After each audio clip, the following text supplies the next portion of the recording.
Welcome book fans, welcome to my first video on this new brand channel where I'll be reviewing comic books that I have had to read online or get physical copies of.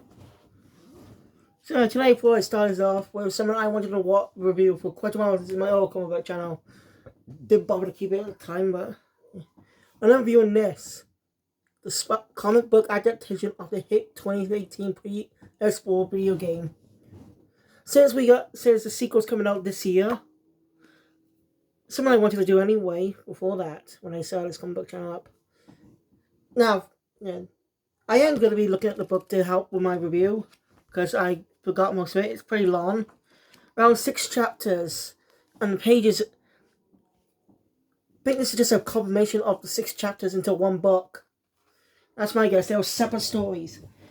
Anyway, this was an experiment Marvel did as part of their Gamerverse, which is a very unique concept idea, because that way they could tell if any original video games, like, this was a good idea. They could have told more stories from video game universes. Like, a Marvel Spider-Man comic could still work too, by not telling the story of the game, but more be a tie-in. Again, they could make a comic to tell the origin of Spider-Man in this continuity. There was another Marvel Spider-Man book released. I don't know much about that story, because this book covers the entire story of the game. But I bet you the second book covers DLC stories. Now, I won't be mentioning anything much about the game. I will mention I won't mention all the differences in this book. Yes, there are differences. Of course, there had to be, because they had to work their way around it, since it was made as a game first. This is kind of the first one that's ever happened to Marvel, I think. Having the Spider-Man be a game first and a comic book later. Because don't forget, Spider-Man's always been a comic book character since his introduction in the 1960s in Amazing Fantasy number 15. Yeah. Anyway, I thought this comic was good, but it has some little issues I want to talk. Problems. You know, probably say it. But I do love this cover art. Just Spider-Man swimming for the city. So as soon as you open the book, you get this brilliant. I just love the artwork, by the way. The book was written by Halum Bandini. I think he written this book. I'm not sure. It has his name on it. I'm not even sure who that is. Yeah, this book's titled City at War.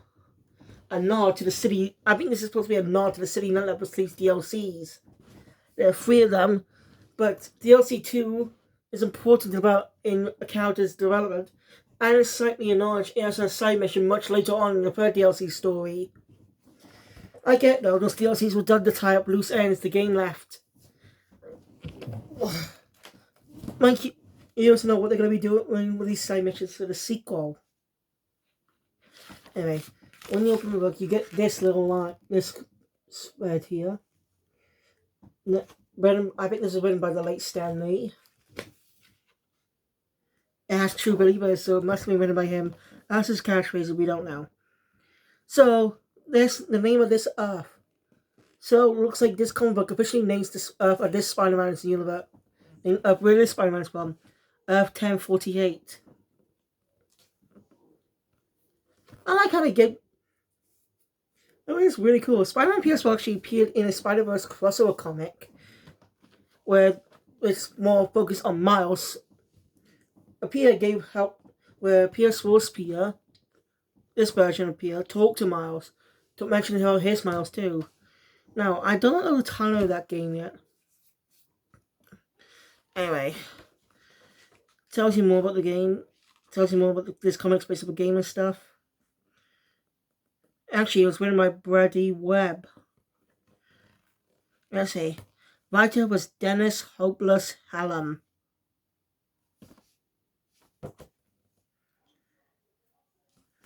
There's 2 names. I get.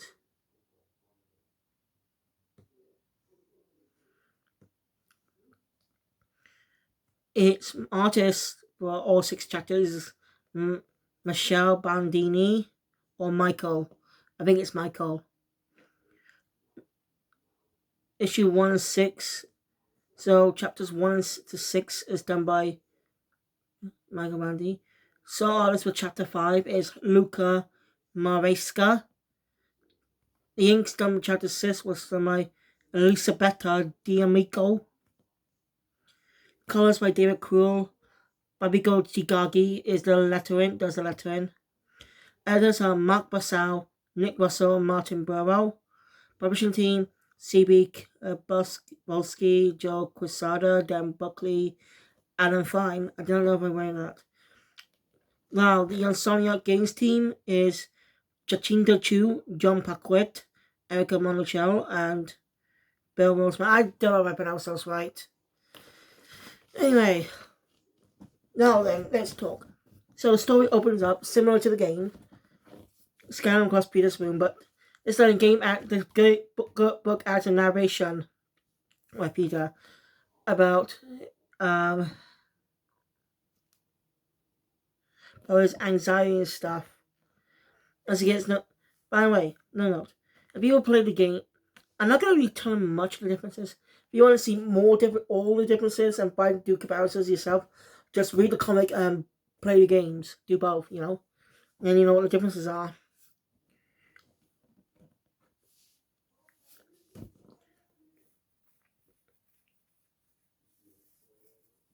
Anyway, he gets a notification on his phone about the first takedown, and some of the lines are basically the same. Exactly some of the same lines from the game. So, I'm not going to go over the lines though. I'm just saying some of them are exactly the same. Anyway, after contacting Yuri Watanabe, now she has an interesting story development in DLC number 2. I can't remember what it's called, that one. I did reviews on it on my game channel, by the way, which is now Super Sonic. So yeah, go check it out if you want to see my thoughts on the entire game. After contacting Yuri about the piss takedown, we actually skip the entire fight. The entire tower sequence is skipped to the fight. It just skips to the fight between Spider-Man and the Kingpin. I don't think that's a bad idea. No, the opening level was just a tutorial, so it makes sense that they skip most of it. Just get to the fighting. Spider-Man beats the crap out of the Kingpin, and he's taken to jail, but he makes a threat, exactly 1-to-1 from the comic. He says this exactly like the game. If you think this will be more than a minor inconvenience, then this is from Spider-Man. Idiot, I'm the one who kept order in the city. In 1 month, you wish you had me back. Exactly like the game. Now, after that, you only want to ask Spider-Man what he means. Talking. She comments on Spider-Man's phone with him. It's a little recurring gag. It happens 3 times throughout the story. As I said, Yuri has a bit of a story development in the game, but I'm not going to spoil that here. Go watch my review on the DLCs. I'll give my review on Spider-Man, DLCs, and Marvel Spider-Man Miles Morales. My guess is the Game of Buzz was cancelled to popular low sales. And Peter's getting a call from Dr. Otto Octavius. And we get an original scene from his point of view. So we cut the scenes from other characters' point of view, which I like. It's fresh in the same scenes, but from different point of views. I give that a thumbs up. We spent even more time with Dr. Octavius before, you know. We try to contact Peter, so he decides to not able to reach him. He decides to start the experiment around him. Peter eventually arrives and is worried about Doc and Octavius, and then something goes wrong. Octavius is a kind man. So yeah, it's just a little setback. Seeing about how it's about the investors and stuff was not in the comic. It was in the game though. And here they swap something out. They actually have more screen time, more time with Miles and Jefferson Davis. You don't know? If you haven't really lived under the rock in the past few years, or since 2018, which is exactly the same year the game came out, Miles became popular around 2018. My guess is the film released in December. Spider-Man Into the Spider-Verse released in December 2018. It was in production over a long time, but Sonic just decided to have Miles fit in. Not because of the film, probably. Because again, that didn't come out until December. So yeah. They're just talking about school stuff. You know?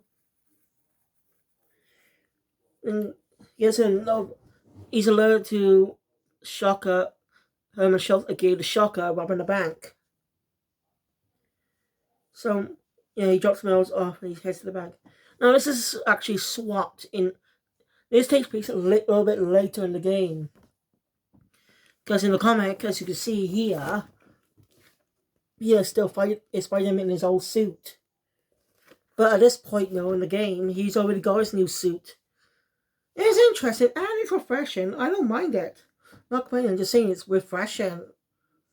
They're trying to do something different to the game. I'll get to my comments on one side at the end of the video, although, I'm trying to kind shock about why he's robbing a bank since he's on parole. He mentions the demons. And Spider-Man gets knocked back. And Jeff asks if he's okay. Hey. Yeah, that's actually the interaction. They do skip some of the scenes though, that's what I don't like. They're good and bad times to skip a scene. So yeah, Herman Schultz's battle came after this scene. And interesting fact, the bank scene didn't even happen until the second the bank scene was actually the second confrontation with the Shocker in the game. So yeah, that was his only appearance too. He doesn't appear again. And he skipped most of the battle. I don't know how to feel about that one, but anyway. Like later on, Peter is listening to the news while fixing up his suit, which got damaged. Dr. Octavius stumbles in. Peter thinks he stumbled upon his secret, but Dr. Octavius thinks he's a suit builder for Spider-Man.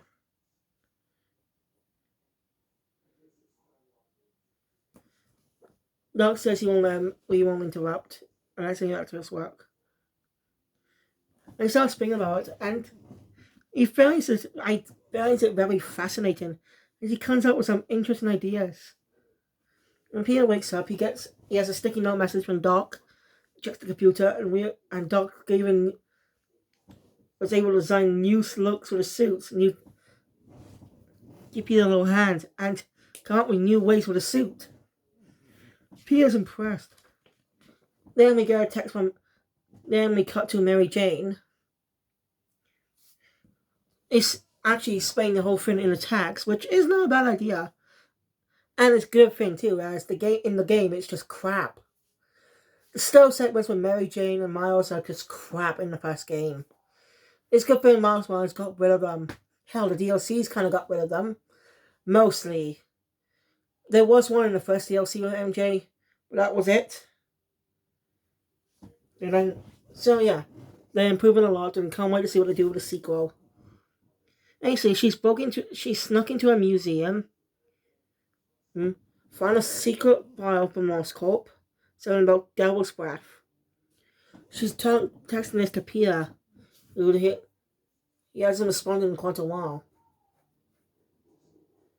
Just speaking to you about the club, Peter jumps in the new suit. I didn't like this reveal, by the way. He jumps in and reveals his new suit. I like this version, just like the game, how it's a different version. That's very unique. Yep. And MJ managed to help out too. Two kind of awkwardly talk. Yeah, relationship doesn't really get much fault. I don't know if that was a good thing or bad thing in the game, but the relationship is not really much explored in the comic. I'll get to that in a bit. So.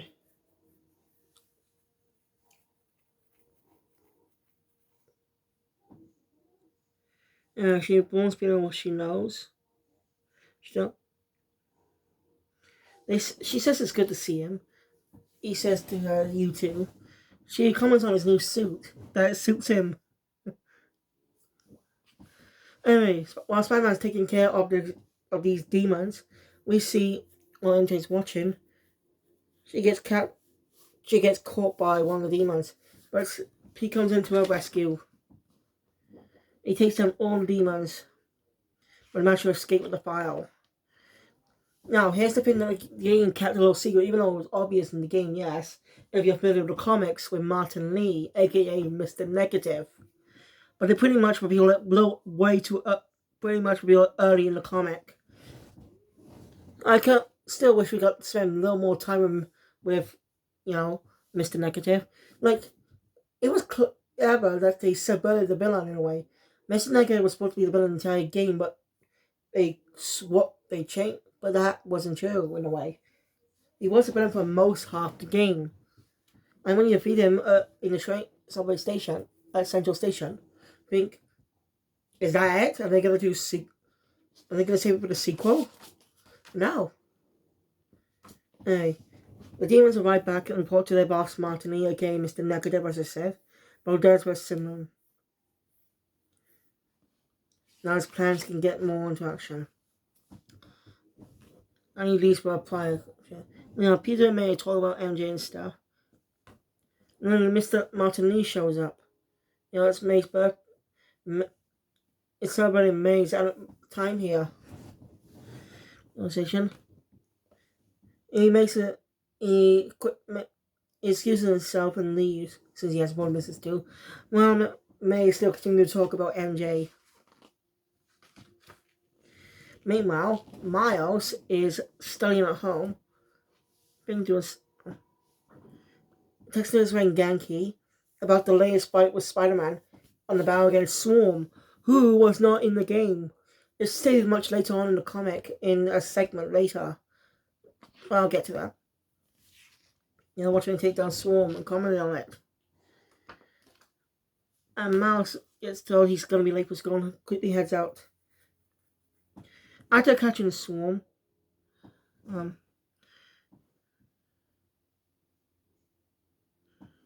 they want to figure out what is going on. First, Shocker, now Swarm. And of course, Peter's waiting for those. It's a whole little gag. It's funny. Peter gets a call from Octavius telling him that Norman's coming and confiscating a lot of equipment due to health and safety reasons. You know what Osborn's like. He's like, what did I say? If Norman ever said this, please, someone's gonna kill me. Oh, since when? And you just please say, oh, so what's new then? Seriously, he's a dickhead. He's pissed off a lot of people. He does care about his son Harry, but Harry does not get a single mention in the book though. At all. Not a single mention of Harry Osborn. I think he appears in the post-credit scene in the game. But again, not spoiling much. Go watch my review on the games on my game channel Supersonic.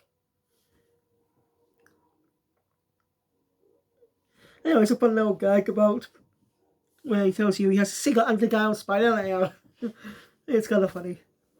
And then later on, he meets up with Miles' dad, Jefferson Davis, as they try to take down the demon heist. Sometime when the demon's up to, and they come driving straight out, skipping most of the level. I'm not sure how to feel about some of these. Anyway, Jeff reports this to Captain. You're about to lie while he's driving, chasing after the vehicle. He sees something going on, and tells the captain he has to call it back. And manages to save Spider-Man. After that, Newspaper Boy is on the scene. One of the doctors admired him saving Spider-Man's life. Anyway, AJ managed to get an interview with him. Then we cut to Miles at school, where he's told about his dad saving Spider-Man. After he's done taking the test, he goes straight to the hospital, and we get another skip scene. And slightly cut bits. No ceremony thing is talked about after this. instead later. Like the helicopter scene came after that. It was Jeff who asked him to go this. Anyways, Spider-Man take it down another member of the demons. It's impressed. I like how we get more seen there from Miles' point of view and expand more on it. And then Miles gets to the hospital. He's happy to see his dad okay. You know? He's so cool. Impressed that his dad says Spider-Man. You know, it tells easy on him too. Anyway, Mary Jane calls Peter out. Well, not Mary. He doesn't tell Mary Jane that he got evicted from his apartment. Anyway, that happens, you know, story and stuff. She invites him to the rally that Mayor Osborn is holding for in honor of Jefferson Davis. It's just a publicity stunt for him to become mayor, but still. Miles and Rio are pretty happy for Jeff. We don't. Now you know what's happening in the background. You played the game. Anyway, I'll give him a speech. You know, Miles wants his dad quickly, but it's too late. Something's wrong with the V Vice Mayor. I think he's the Vice Mayor. I don't know who he is. It explodes. Now, this cuts off a sequence too. We don't even see Peter or anyone else there. We don't see Peter and MJ there. That's kind of skip too. They just skip Miles finding out his dad's dead, just to tell us he's dead. Peter just trying to insult him, but Miles is on the mood. Miles even mentions that he didn't want his origin story to start. He wanted to live as an ordinary teen. Now MJ, bring the whole thing, discovers something. Looking at the bridge and discovers that Martin is behind it and calls Peter, who was busy helping Miles out of Beast. He's surprised. He doesn't believe it at first, but then he is. Air license goes off. 3 guards come in the room. Total dickheads. I like how giving these mass people, the demons and Sable guards, a little more personality than in the games. They're just goons we to take down in the game. You know? Anyway, Peter's in MJ's apartment. Peter's talking about what happened, stuff. You know? Mary Jane has to be his partner and stuff, but anyway, Spider-Man gets an alert. And an alert goes off. The same guy, but the clothes comes in, by the way. Someone's broken to Oscar, so Peter heads out. He takes on the bugs and wants to know information on what Martin is up to, but they refuse to tell. Then he's ambushed by some Sable guards. Meanwhile, MJ decides to tell the demons. Well, Spider-Man's introduced to Silver Sabron, aka Silver Sable. You know her from the comics, but I do like her badass look in the game. The trench coat, the short hair, instead of a costume. She's just wearing a military-like outfit, which I like. I mean, seriously, think about it. If she's a military woman, why the I don't know much about Silver Sable in the comics. I really don't. And Mary Jane sneaks in and talks to Charles Standish about Devil's Weapon stuff. And then Lee comes in and catches them. I take her down some bugs. Peter heads up to look for Lee. MJ texts Pete that they didn't send. Lee told them gonna get my last one down. Also, that happened. Well, Dr. Octavius is working on mixing the technology. It's a generic disease, large motor functions and stuff, but you need to play the game for that. What's on the scene? Tries out the arms. While the news is going on about the whole thing at Grand Central. Alright, MJ managed to bomb Peter. Well, he's helping her to boost the bomb while he's taking care of Lee. They managed to boost the bomb and Lee's taken down. I managed to derail a train by accident. It's kind of funny about the plane thing. Anyway, after Osborn makes a grand speech that when he makes a promise, he keeps it. That pisses off Octavius. And we get details on his past, even though that was mentioned early on. He used to be he was a co-founder of Oscorp and stuff, but left due to experiments by him. You just get right. Anyway, the Chuck County Devil's Breath was attacked. Peter recognized, when he get the girl's testimony, and recognized the marks that was left behind. He realized Octavius is behind us. Calls on Jay. By the way, this whole breakup scene happens in the comic too, but it comes out of nowhere here. It didn't feel much earned here, unlike in the game. Seriously, it just comes out of nowhere, my opinion. Don't know about the whole thing. Well, no one's Octavius. Peter needs to stop him fast. Well, Octavius is the devil's breath to the world. Spider-Man ends up, Yuri and Spider-Man end up in Rikers where his blood prisoners escaped. And Spider-Man ends up being confronted by 6 of his worst enemies, including Lee, Vulture, Rhino, Scorpion, and Electro. After doing his best, he gets his ass kicked. Honestly, Dr. Octavius reveal scene, it doesn't really feel earned here since he already knew it, but I don't know, I think it felt more emotional in the game. Like in the game, he wants Spider-Man not to interfere. Meanwhile, anyway, Spider-Man's injured but managed to be found. Mary Jane pulls an old Finn. Lost Sable. You know how Sable refusing to let him in. I like how making the Sable guards more human. Yeah. Like the Laura Rowley testers. One of the Sable agents contacts Sable. You know. She tells him to use lethal force if necessary. I do like this, it humanizes them here.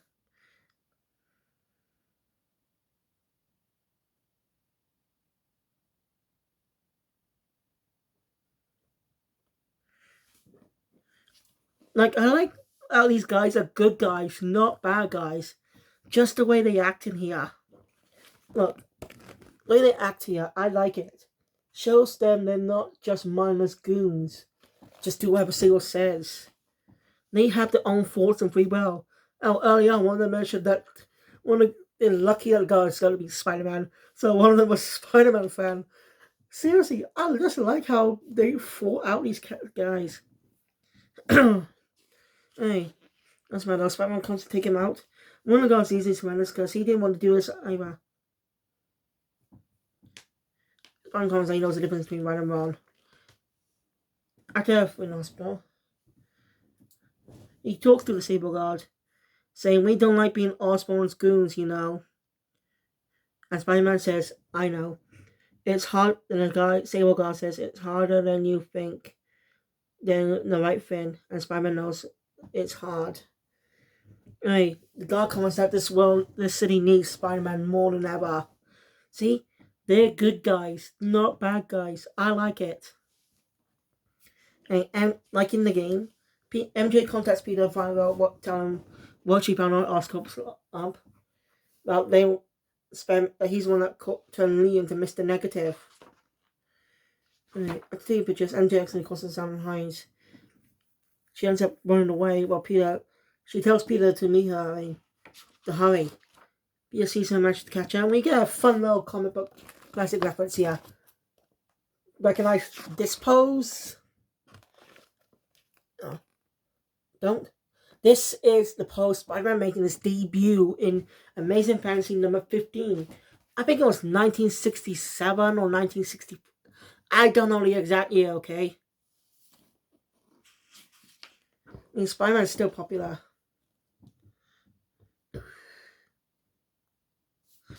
Anyway.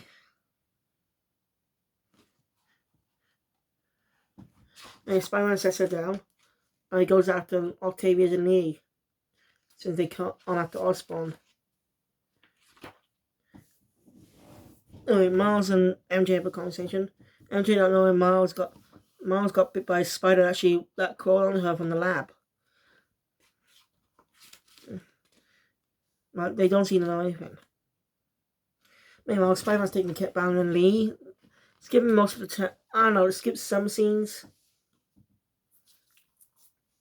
And Spider-Man defeats Lee, but is ambushed by Octavius and is badly hurt. And Octavius kidnaps Osborn to get his revenge. Meanwhile, May collapses from illness. So yeah, this is a part I didn't like. So yeah. Anyway, Dr. Morgan Michaels, who only just appeared here, no mention prior. Now, Stanley wasn't even mentioned either until his appearance. So that's a problem there too. They just I'll just get to it in a bit. Anyway, they bring in just Spider-Man. No, they managed to operate and save his life. While it's being Octavius plans to get his revenge. Miles talks about things. Peter gets up.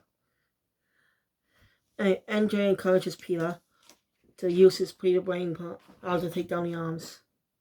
But this is after finding out Mace sick in bed and that she could die at any time. So Peter decides to head off to find a way to destroy the arms. After Peter leaves, MJ says, "Go get him, Tiger," which was the only time she says a catchphrase in the game, by the way. We don't know MJ's catchphrase is Tiger. She says that a lot in the comics. But she only said it once about the game for some reason. Turns out May was awake the whole time and she actually knew everything. She knows MJ's prep was always been bad with Peter. That's a nice scene. I like that little expansion there. But I think I like it more in the game when it's Peter that she knew on her deathbed. More emotional. Anyway, Peter figures a way. After Peter creates a new suit.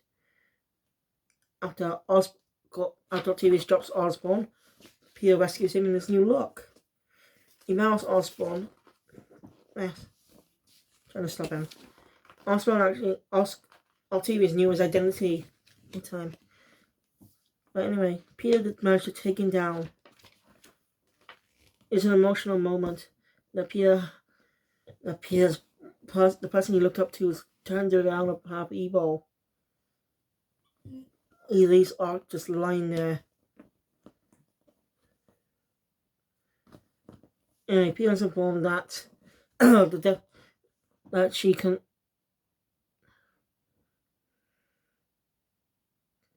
There's not enough anti-serum to go around, and if he uses it on one person, won't cure everyone. That's where Peter has to make a tough choice. That's why May reveals what she knows. She tells me that he does know what to do.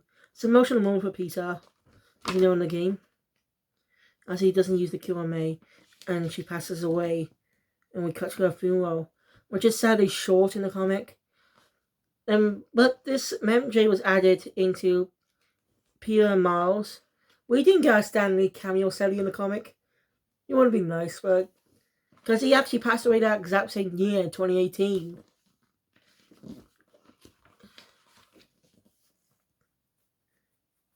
Anyway, she's helping Peter and Miles out in the apartment. After MJ left, Miles starts to tell Peter about some things that are going on. He initially thinks it's something to do with puberty, but no. Miles reveals that he has spider powers. So Peter reveals he's Spider-Man too. That's what a game after all too, but not much expansion there. I know this has been long because I'm not going to remember it. But after that, we do get some great art.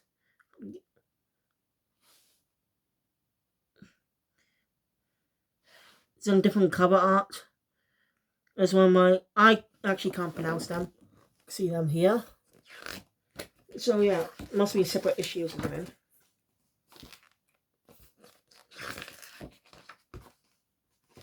And here it is. This is what I mentioned earlier. From page to screen, talking about the game, its base stuff, and stuff. And the reason why Swarm was added into the game.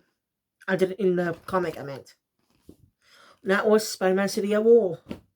Now, it was good, but problem is, it cuts a lot of things from the aimed at important something from the game.